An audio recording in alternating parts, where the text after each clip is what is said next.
From the Newstalk ZB newsroom, this is Newsfix. In this update, a chemical spill at Victoria University has been isolated by fire crews. The intersection of Kelburn Parade, Fairley Terrace and Glasgow Street was closed temporarily as emergency services in hazmat suits worked at the scene. Fire crews were called over reports of strange smells and banging noises from one of the science labs at about 20 to 2. Fire crews are leaving the scene and the site's been returned to the university. There are no reports of injuries. David Seymour says he wants Te Tiriti o Waitangi made clear for everyone. The ACT Party leader hopes to introduce his Treaty Principles Bill by May. Mr Seymour gave his State of the Nation speech today with the legislation a large part of it. He says Te Tiriti has not been clearly defined. For the last 40 years, New Zealand politicians have more or less left the definition of the Treaty of Waitangi up to the courts, up to the Waitangi Tribunal, up to the public service.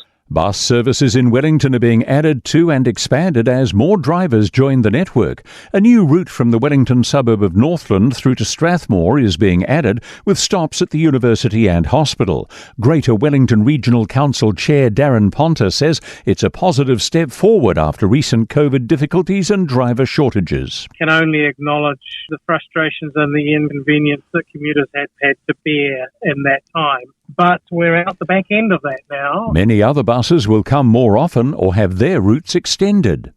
Local MPs for the area surrounding Mount Ruapehu see the site as vital for communities and employment. Taupo MP Louise Upston, Rangatike MP Suze Redmayne and Conservation Minister Tama Potaka all spoke to stakeholders in a bid to understand the situation before further government action. Chateau Tongariro remains empty and there's no plan in place for the ski season on one side of the mountain. Ms Upston says they need someone to take over the chateau. It's a beautiful site, really important part of the local infrastructure, but accept that there's a few challenges with that. That's news.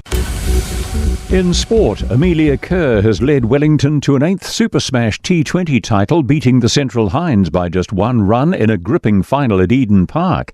Player of the tournament, Kerr scored a game-high 35 and conceded just 14 runs off 4 overs. The Blaze skipper told TVNZ Plus they were rocked by Central pace bowler Rosemary Mayer, but they hung tough. I thought CD bowled extremely well, especially Rocco up top. On another day, that's a match-winning spell, and for me it was kind of just about being there and trying to build a partnership throughout. Yeah, it was a tough wicket and it's big square, so it's hard to hit boundaries. Even though we would have liked more runs, we're in the game, and if we bowl well, we could defend it. Teenage New Zealand skier Ruby Star Andrews has just missed out on a medal in her X Games debut in Aspen. Andrews has finished 4th in the Big Air competition. That's sport. I'm Joe Gilfillan. For more news, listen to Newstalk ZB live on iHeartRadio.